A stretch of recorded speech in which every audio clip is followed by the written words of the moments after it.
कथा वहां चल रही थी, राम जी की सीता जी का हरण हो गया।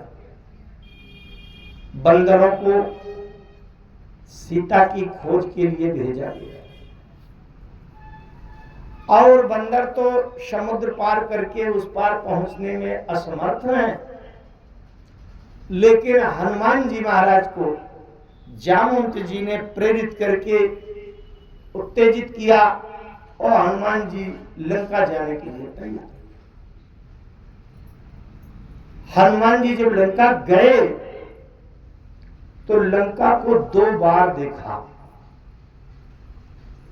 एक बार बाहर से देखा तो दूसरी बार भीतर से देखा। एक बार दिन में देखा तो दूसरी बार रात में देखा। मानस में लिखा है, अगर भक्ति पाना चाहते हैं तो इन बातों को समझना पड़ेगा। चढ़ी गिरी शिखर चहु दिश देखा। पहले तो बंदरों को पानी पिलाने के लिए इन्होंने देखा था, लेकिन अब जब लंका पहुंच गए, गिरी पर चढ़ी लंका ते ही देखी, कहीं न जाई अति दुर्ग विषेखी। पहाड़ के ऊपर चढ़ करके लंका को देखा। इसका मतलब लंका को बाहर से देखा, लंका को बाहर से देखा। बाहर से देखने मात्र से अभी पता नहीं चलेगा कि इसके अंदर भक्ति है कि नहीं। बहुत ध्यान से समझे। बाहर से किसी ने लाल पीले कपड़े पहन लिए, लंबे बाल दाढ़ी लटका लिया, चिमटा कमंडल भी ले लिया, तो क्या बाहर से देखने से निश्चित हो गया क्या कि इनके अंदर भक्ति है? भक्ति के लिए बाहर से देखने की आवश्यकता नहीं है। बाहर से ज्यादा महत्वपूर्ण है अंदर का देखना। अरण्य कांड में 2 नारी पात्र हैं, एक बाहर से सुंदर है और एक भीतर से सुंदर है। दोनों के नाम की राशि एक और थोड़ी बात बता दूं मैं, आ रही है भीतर से प्रेरणा। राम और रावण में ज्यादा अंतर नहीं है, मैं कथा यहीं से फिर लूंगा, लेकिन कुछ बातें प्रेरक होनी चाहिए। राम और रावण में ज्यादा अंतर नहीं है। राम का नाम रा अक्षर से, तुला राशि, पेपुरारी चित्रा नक्षत्र, और रावण के नाम में रा अक्षर से, तुला राशि, चित्रा नक्षत्र है। एक काम ऐसा है संसार में जो सबसे सरल है, वही काम जिसने किया वो राम बन गया, और वही काम जिसने नहीं किया वो रावण बन गया। और संसार में उससे सरल काम कोई दूसरा होता नहीं है। सबसे सरल काम क्या है? नाम की राशि एक होने से कुछ नहीं होता। जैसे कोई व्यक्ति सुबह सुबह जब जागता है, आंख खुलती है, किसी किसी को चाय की बड़ी आदत होती है, और जैसे आंख खुली सवेरे सवेरे चाय लाओ कहता है कि नहीं। और राम जी की जब आंख खुलती थी सवेरे, चाय नहीं मांगते थे। क्या करते थे? प्रातः काल उठी के रघुनाथा, मातु पिता गुरु नावहि माथा। सवेरे सवेरे आंख खोलते ही जो काम सबसे पहले किया जाए, इसका मतलब उसके जीवन में सबसे ज्यादा महत्वपूर्ण काम है वो। राम जी के जीवन में सबसे ज्यादा महत्व किस काम का था? प्रातः काल उठ के रघुनाथा, मातु पिता गुरु नावहि माथा। पूरी रामचरितमानस में राम जी की पूरी लीला कथा में मैं ये बात सिद्ध करता हूं कि राम जी ने और कुछ नहीं किया, केवल माता पिता गुरुजनों को, देवी देवताओं को सिर नीचे झुकाया और बाकी काम अपने आप ही होता गया। राम को कुछ करना नहीं पड़ा। प्रमाण है हर बात का। जो कोई अच्छे से ध्यान से मानस पढ़ते हो वो इस बात को समझते होंगे। जो तीनों लोगों के लिए असंभव काम वो राम जी से अपने आप होता चला गया। अब राम जी ने किया कुछ नहीं। राम जी ने केवल माता पिता गुरुजनों को प्रणाम किया, वो भी सिर झुका दिया। जो माता पिता गुरुजनों को प्रणाम करे, सिर झुकावे, वो राम। और जो मां नहीं मातु पिता नहीं देवा, साधुन सन करवा वही सेवा, जिनके यह आचरण भवानी, ते जाने निशिचर सब प्राणी। जो माता पिता गुरुजन बड़े बुजुर्ग देवी देवताओं को, साधु संत महात्माओं को जो सिर झुकावे वो राम, और जो इनको न माने वो रावण। यहाँ 43 वर्ष से राम कथा इस पंडाल के नीचे आप लोग सुन रहे हैं। और ये विशिष्टतम प्रतिष्ठावान मंचों में एक आयोजन है, ये बड़े उच्च स्तरीय। लेकिन मैं जानना चाहूंगा 43 वर्ष की इस तपस्या का क्या फल निकला, कि ऐसे कितने लोग हैं जो सुबह शाम अपने माता पिता के चरणों में सिर रखकर प्रणाम करते हो। जरा हाथ उठाएं। 7-8 लोगों के हाथ उठे हैं। लेकिन 43 साल कथा सुनने के बाद जो लक्षण आना चाहिए वो अभी पर्याप्त नहीं, संतोषजनक नहीं। मैंने स्पष्ट कर दिया कि माता पिता के चरणों में जिसका सिर झुका वो राम, और जो माने माता पिता नहीं देगा वो रावण। ये बताइए, आप राम की पार्टी में जाना चाहते हैं कि रावण की? मैं हाथ जोड़कर निवेदन करता हूं आपसे बड़ी विनम्रता पूर्वक, अगर आप राम के पीछे खड़े होना चाहते हैं, ठीक पीछे राम के पहुंच जाना चाहते हैं सरलता से, तो आज ही इसी पंडाल में रामायण मैया के सामने, हनुमान जी के सामने हाथ उठाकर यह प्रतिज्ञा करिए, संकल्प लीजिए कि आज से हम सुबह शाम अपने माता पिता के चरणों में सिर रखकर प्रणाम करेंगे। अगर मेरा निवेदन स्वीकार कर रहे हो तो हाथ उठाएं, और नहीं तो जयराम जी की कहानी सुनते रहे। इसमें मेरा कुछ जाता नहीं है, मुझको कोई लाभ नहीं होगा। लेकिन अगर आप राम बनना चाहते हैं तो इससे सरल और कुछ हो नहीं सकता। शब्द की बारीकी में अगर मैं थोड़ा सा और चला जाऊं, आप ध्यान दीजिए। सिर नीचे से ऊपर उठाने में तो कुछ बल भी लगाना पड़ेगा, गले में गर्दन में बल लगाना पड़ेगा ना। ये 2 किलो का वजनदार ऐसे सिर उठाएंगे तो बल लगाना पड़ेगा। लेकिन सिर नीचे लुढ़काने में क्या इससे सरल कुछ हो सकता है? सिर उठाने में तो बल लगाना पड़ सकता है, लेकिन सिर झुकाने में क्या बल लगाना पड़ेगा? इससे सरल काम कुछ हो ही नहीं सकता। नसों को ढीला करिए और तड़ाक से माता पिता के चरणों में सिर गिरेगा। और असंभव काम, रामायण जो लोग पढ़ते हो, असंभव काम 2-1 काम जल्दी जल्दी गिना दूं मैं आपको। जनकपुर में शंकर जी का धनुष तोड़ना असंभव, क्योंकि धनुष है शिव का और तोड़ रहा है जीव, तो असंभव की नहीं। और ये जब टूटा राम जी से तो कैसे टूटा? जब गुरु जी ने कहा उठो राम बन जाओ बहुत चापा, तो राम जी ने क्या किया? अरे सुनी गुरु बचन चरण सिर नावा। राम जी ने कहा गुरु जी मैं तो केवल एक ही काम का अभ्यास करता हूं कि केवल सिर झुकाता हूं। कहां कहां? माता पिता गुरु के चरणों में। धनुष समझ तोड़ना मेरे बस की बात नहीं है। सुने गुरु बचन चरण सिर नावा। राम जी ने विश्वामित्र जी के चरणों में सिर झुकाया और धनुष अपने आप टूट गया। काहू न लखा देख शब्द, राम जी को धनुष तोड़ना नहीं पड़ा। दूसरा काम बताऊं, परशुराम जी आगे लिए फरसा।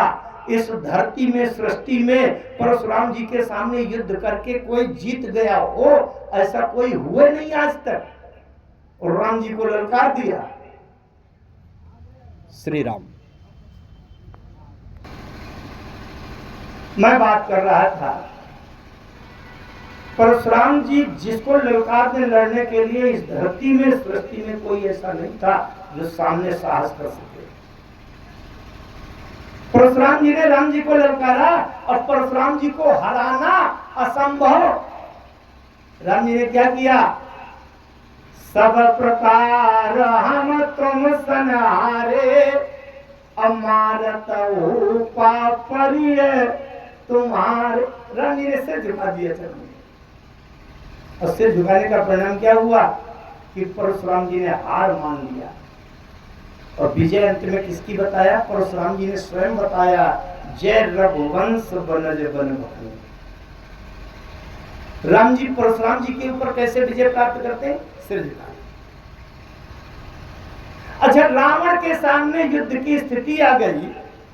रावण को हराना, मारना असंभव था। लेकिन राम जी ने क्या किया? जब पिताजी आ गए, रावण के मरने के बाद ही अवसर दशरथ कहाँ है, उसमें कभी विस्तार से मैं लूंगा प्रसंग, तब ज्यादा और अच्छी बातें होंगी। लेकिन अभी तो मैं दूसरे प्रसंग में चल रहा हूं, तो बीच में बात आ गई। इसलिए दशरथ जी ने मानो आकर के राम से सांकेतिक प्रश्न किया कि तुमने कैसे मार दिया रावण को। राम जी ने तुरंत प्रणाम किया। गोस्वामी जी लिखते हैं, अनुज सहित पद बंधन कीना, आशीर्वाद पिता तब दीना। राम जी ने कहा, तात सकल तव पुण्य प्रभाव, अजीत्यम अजय निशाचर राहु। बड़े दावे से छाती ठोक कर कह सकता हूं कि अगर कोई व्यक्ति अपने माता पिता गुरुजनों के चरणों में रोज सुबह शाम सिर रखकर प्रणाम करता है, उसके सामने त्रैलोक के विजेता रावण जैसा शत्रु भी आ जाए तब भी उसकी विजय हो जाएगी, वो पराजित नहीं हो सकता। ये दावे से बात है। अच्छा, इधर में अगर दृष्टि डालूं, कितनी बहुएं ऐसी हैं जो सुबह शाम अपनी सास मां के चरणों में से रखकर प्रणाम करती हैं? है कोई? कोई नहीं। क्यों नहीं भैया? क्यों? एक जगह मैंने इसे पूछा, एक देवी ने कहा कि गुरुजी, हम तो प्रणाम करने के लिए जाती हैं, लेकिन हमारी सास मां की आदत खराब है, उधर मुंह घुमा देती। तो हमने कहा, देवी तुम्हारी सास माँ की आदत खराब है तो खराब बनी रहने दो, तुम तो अपनी आदत में खराब करो, तुम तो प्रणाम करो। अरे 2-4 दिन गुस्सा है, मुंह घुमा देंगी, पैर छुपा लेंगी, कुछ नहीं बोलेंगी, तुम्हारी तरफ नहीं देखेंगी, लेकिन 10 दिन प्रणाम करती रहो, 11वें दिन पर पैर नहीं हटाएंगी, पक्की बात है, गारंटी है। और 15 दिन प्रणाम करो तो 16वें दिन सास माँ के मुंह से जरूर निकलेगा कि सुखी रहो, सौभाग्यवती रहो। अगर 15 दिन केवल सिर झुकाने से तुम्हारी सास माँ का क्रोध शांत हो जाए, प्रसन्न हो जाए, तो समझ लेना कि महामाया मैया प्रसन्न हो गई, नहीं तो घर के माता पिता को रुष्ट करके और देवी देवताओं को प्रसन्न नहीं किया। एक लक्षण मिला, राम कौन है, रावण कौन है? जो माता पिता गुरुजन देवी देवताओं को प्रणाम करे, सेवा करे, आज्ञा का पालन करे, वो राम। और जो माने माता पिता नहीं देवा साधन सन करवा वही सेवा, वो रावण। अब आप स्वयं सोच लो, विचार कर लो कि आपको राम बनना है कि रावण। इससे सरल और कुछ हो नहीं सकता। दूसरी एक बात कहूं बेटियों, दो नारी पात्र हैं जिनमें बड़ी समानता है। एक का नाम है सीता और दूसरी का नाम है शूर्पणखा। दोनों की राशि एक है, अगर कोई जानता है, ज्योतिष का जानता है। गोसा शिशु सतभिषा नक्षत्र दोनों का, कुंभ राशि दोनों की। एक का नाम सीता, एक का नाम शूर्पणखा। सीता पुष्प वाटिका में गई और शूर्पणखा पंच वाटिका में गई। वाटिका का नाम भी पा अक्षर से। सीता पुष्प वाटिका में गई, शूर्पणखा पंच वाटिका में गई। सीता जी ने राम को देखा और शूर्पणखा ने राम को देखा। सीता जी ने जब राम को देखा तो मन में ये हुआ कि ये मुझे पति रूप में मिल जाए तो बड़ा अच्छा हो। और शूर्पणखा ने भी राम को देखा तो मन में भावना आई कि ये मुझे जीवन साथी के रूप में मिल जाए तो बड़ा अच्छा। यहाँ तक दोष नहीं है। अगर दोष होता तो सीता जी को भी दोष लग जाता, समझ रहे? लेकिन सीता और शूर्पणखा में अंतर क्या है? सीता ने पुष्पवाटिका में राम को देखा, मन में भावना हुई कि ये मुझे पति रूप में मिल जाए, वर रूप में मिल जाए तो बड़ा अच्छा हो। भीतर हृदय के अंदर से एक आवाज आई कि अगर पति रूप में चाहती हो तो शुरू करो प्रस्ताव। सीता जी ने कहा बिल्कुल नहीं। क्यों? क्योंकि फिर अपन पहु पितु बस जाने। सीता जी ने निर्णय कर लिया कि मेरे जीवन को कहाँ जोड़ना है, कहाँ भेजना है, ये सर्वाधिकार मेरे पिताजी को है। इसका मतलब जो बेटी अपने पिता, अपने संरक्षक, अपने अभिभावक की मर्यादा का, अधिकार का पालन करे वो सीता, और जो स्वतंत्र रूप से बाहर अपने लिए पति ढूंढ ले वही शूर्पणखा। सोचो, आजकल शूर्पणखा का अनुपात बढ़ता जा रहा है। बाहर कहीं पढ़ाई लिखाई के लिए बेटियों को भेजो, कहीं इंजीनियरिंग और डॉक्टर बनाने के लिए यहाँ से 2-4 जिला बाहर भेज दो और 4-6 साल रहे तो शूर्पणखा बन करके आ जाती है, दोनों का जोड़ा बना के, और माता पिता से कहती है तुमको आना हो, हमारे इसमें सम्मिलित होना हो, तो हो नहीं हमारा जीवन शुरू। मतलब जो अपने माता पिता, संरक्षक, अभिभावक की मर्यादा, उसके संस्कार, उसकी प्रतिष्ठा का पालन करे, ध्यान दे, वही सीता। और जो अपने लिए स्वतंत्र रूप से जंगल में पति दुल्हा ढूंढते घूमे वो शूर्पणखा। जैसे शूर्पणखा को अच्छे लगे राम जी, तो क्या शूर्पणखा के घर में, परिवार में, रिश्तेदारी में कोई पुरुष नहीं था क्या? अरे भाई, भतीजा, चाचा, मामा, फूफा, मौसिया, भांजा, कहीं कोई तो पुरुष होगा। शूर्पणखा चुपचाप लौटी आती और अपने भाई भतीजा से किसी से कहती चले जाओ वहां प्रस्ताव कर दो, बहुत अच्छे दिखाई पड़े, मर्यादा बच गई। हमें विचार करना चाहिए, बेटियों को विचार करना चाहिए कि हम सीता की संस्कृति के पीछे चल रहे हैं या शूर्पणखा तो नहीं बनती जा रही। थोड़ी थोड़ी अगर सावधानी जीवन में रखें तो शूर्पणखा बनने के बजाय सीता के पीछे जा सकती है। मैं बात कर रहा था 2 अरण्य कांड की नारी पात्र। 2 नारी पात्र हैं, एक बाहर से सुंदर है और एक बाहर से देखने में बिल्कुल सुंदर नहीं। एक का नाम शूर्पणखा और दूसरी का नाम शबरी। शूर्पणखा बाहर से सुंदर है, रुचिर रूपधारी प्रभु पहि जाई, बाहर से सुंदर है। और राम जी के पास पहुंची संबंध जोड़ने के लिए। तो क्या बाहर की सुंदरता देखकर गांठ जोड़ लेना चाहिए? विवाह स्वीकार कर लेना चाहिए। अच्छा एक बात बताऊं, बिल्कुल सरल आप, कोई बिटिया का पिता आपके लड़के के लिए विवाह का प्रस्ताव लेकर के आया, आपके घर आया, आपने पूछा कि बिटिया कैसी है तुम्हारी, और उसने साफ साफ बता दिया बिटिया बाहर से देखने में तो बहुत सुंदर है, ऐसा लगता है कि संसार में उससे सुंदर कोई है ये नहीं है, लेकिन एक बात है, हृदय की भावना की बड़ी दुष्ट है, कर्कशा है। अब बताओ विवाह करेंगे आप अपने लड़के का? सुप्रथा का परिचय दिया गोस्वामी जी ने स्पष्ट, सुपनखा रावण कह बहिनी अदुष्ट हृदय, हृदय से बड़ी दुष्ट है। अब कौन विवाह करेगा उसके साथ, बोलो? लेकिन सबरी जी के हृदय की भावना, राम जी के चरणों के प्रेम और समर्पण से इतना पवित्र हृदय था कि राम जी बार बार भामिनी भामिनी भामिनी कहते।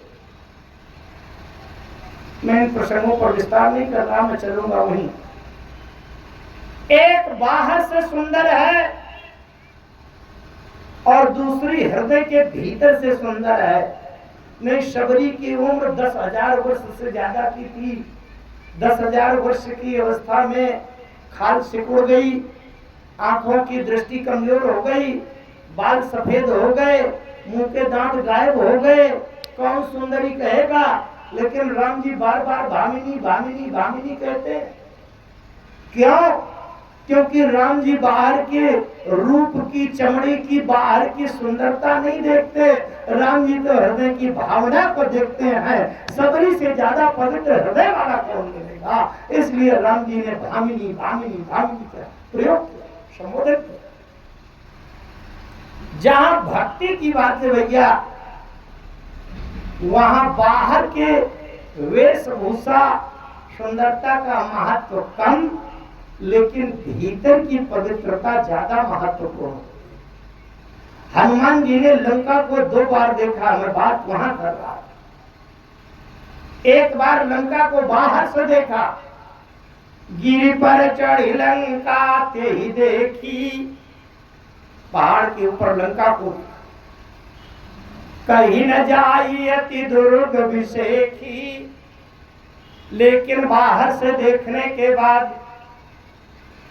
अपुर रखवारे देखी बहु, कपि मन कीन विचार, अति लघु रूप धरो निसी, नगर करो पैसार। हनुमान जी ने विचार किया, अति लघु रूप धरो निसी, निसी माने रात्रि। इसका मतलब अभी तक रात्रि नहीं थी, अभी तक दिन में, हनुमान जी ने दिन में लंका को देखा। अब कहते हैं अति लघु रूप धरो निसी, निसी माने अब रात में लंका को देखा। अभी तक, अब नगर करो पैसार, पैसार माने प्रवेश कर जाऊं, घुस जाऊं अंदर। इसका मतलब अभी तक हनुमान जी लंका के भीतर नहीं घुसे थे, बाहर से दिखा।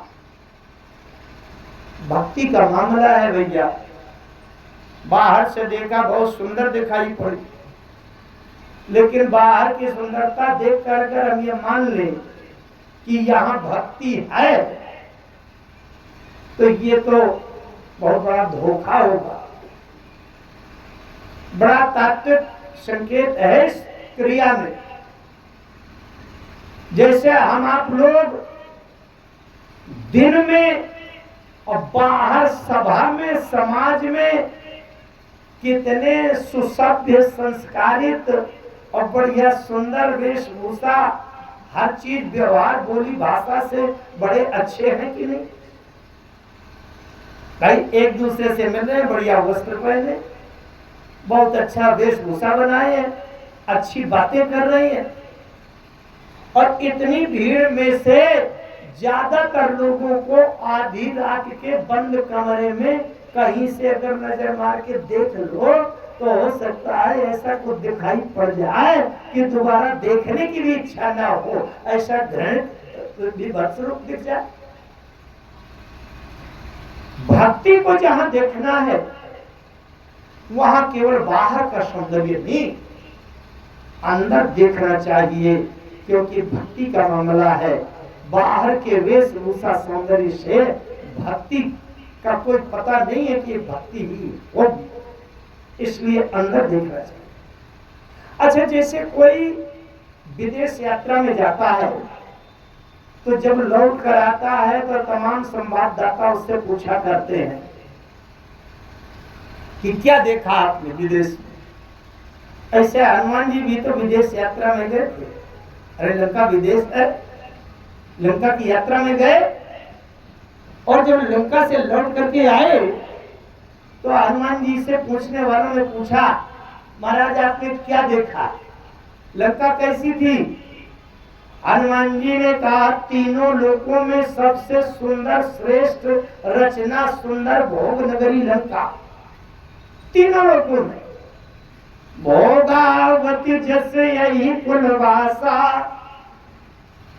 भोगावती पाताल लोक, यही कुलवासा जहां शेषनाग कुंडली मारे बैठे हैं, वहां की भोगावती पूरी पाताल।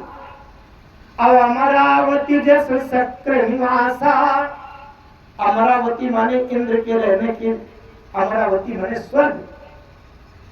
अत्यंते अधिक रम्यति बंका, जग विख्यात नाम ते ही लंका। लंका तीनों लोकों में श्रेष्ठ। पूछने वालों ने पूछा कि अगर तीनों लोकों में सबसे सुंदर रचना है लंका, तो आपने जला क्यों दिया, आग क्यों लगा दिया?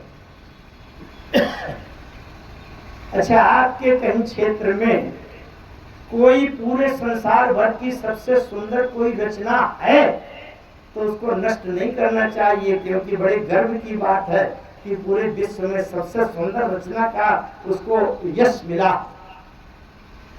हनुमान जी से पूछा कि तो आपने लंका को जला क्यों दिया? अच्छा, हनुमान जी ने जब लंका जलाया तो क्या पूरी लंका को जलाया? क्या आप लोग रामायण पढ़ते हैं, हनुमान जी ने जब लंका जलाई तो क्या पूरी लंका को जलाया? क्या नहीं। जारा नगर निमेष कमाही, पर एक विभीषण कारगृह नाही। लंका को जलाया लेकिन एक विभीषण का एक घर नहीं जलाया। अच्छा, मैं आप लोगों से एक बात अगर प्रतिक्रिया चाहूं कि किसी को आग लगाकर जला देना अच्छा काम है कि बुरा काम, पुण्य कर्म है कि पाप कर्म? किसी को आग लगाकर जला देना अच्छा काम है कि बुरा काम? क्या कहेंगे आप लोग? है बुरा काम? अरे भाई, उत्तर देने से पहले आप ये तो समझ लेते कि जिसको जलाया गया था वो जिंदा था कि मरा हुआ। अगर वो जिंदा था और आपने जला दिया तब तो बड़ा पाप कर्म है, लेकिन अगर वो मर गया है तो फिर सब लोग कहते हैं भैया आप तो जल्दी करो, ले चलो। चाहे जितना कीमती महत्वपूर्ण, चाहे जितना ज्ञानी विद्वान राजा महाराजा रईस सुंदर सब कुछ हो, लेकिन अगर वो मर गया है तो सब लोग कहते हैं रखने से कोई फायदा नहीं, तो जला दो। क्यों? क्योंकि जिंदा को जलाना पाप है, लेकिन मरे हुए को जलाना पुण्य कर्म। जिंदा कौन है और मरा हुआ कौन? हनुमान जी ने पूरी लंका जलाई और विभीषण का घर क्यों नहीं जलाया? पूरी लंका में विभीषण में केवल एक अंतर था। आज प्रारंभ की भूमिका में एक बात कही गई थी, उसको स्मरण करिए। क्या बताई गई थी बात? कि जो राम का नाम बोले वो जिंदा, और जो राम का नाम न बोले वो गया। पूरी लंका में और विभीषण में केवल एक अंतर है पूरी लंका के लोग या तो सो रहे थे और या तो काम दाम धाम समेटने में लगे थे। लेकिन विभीषण क्या कर रहे थे? राम राम तेहि सुमिरन कीना, हृदय हरस कपि सज्जन चीना। विभीषण जी राम राम राम राम राम राम का स्मरण कर रहे थे। हनुमान जी ने जैसे सुना कि राम राम राम राम का स्मरण कर रहा है, इसका मतलब जो राम का नाम बोले वो जिंदा, और जो राम का नाम ना बोले वो मुर्दा। मुर्दा को जला देना रखने से फायदा है कि जला देना चाहिए? जिंदा होने का लक्षण क्या है? अच्छा, अभी तक संसार में आप लोग मुर्दा का एक ही अर्थ लेते रहे होंगे। मुर्दा माने जिसकी सांस बंद हो जाए, हृदय धड़कन बंद हो जाए, भोजन पानी उठना बैठना हंसना चलना फिरना कुछ ना हो, उसको मुर्दा मानते रहे होंगे, है ना?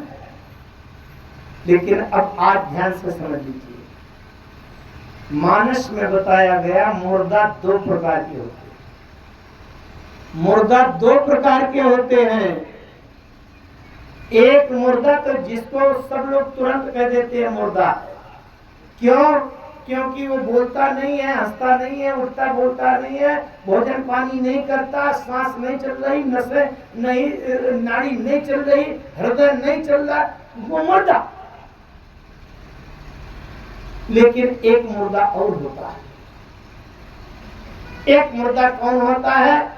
कि जिना हरि भगति हृदय नहीं आनी, तो जीवत सब समान के प्राणी।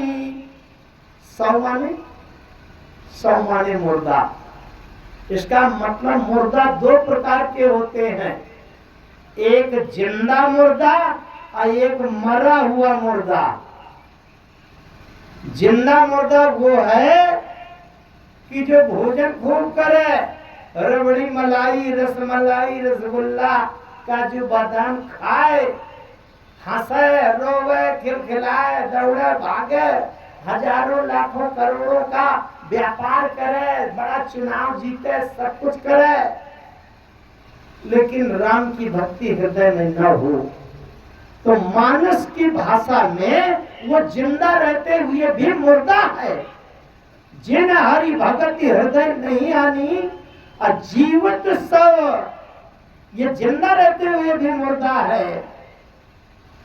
मैं राम जी से प्रार्थना किया करता हूँ, हे प्रभु, अगर जिंदा रहते हुए मुर्दा बनने की नौबत आ जाए, बिना भक्ति, हृदय में भक्ति की भावना के बिना अगर मुर्दा बनने की स्थिति आवे, तो हे दीनानाथ, आप तो बिल्कुल साफ करके राम नाम सत्य करके और बिल्कुल सही सही वाला मरा हुआ मुर्दा बना देना, वो ठीक है। इस संसार में केवल भोजन करने के लिए जीवन ढोना, ये किसी उद्देश्य है।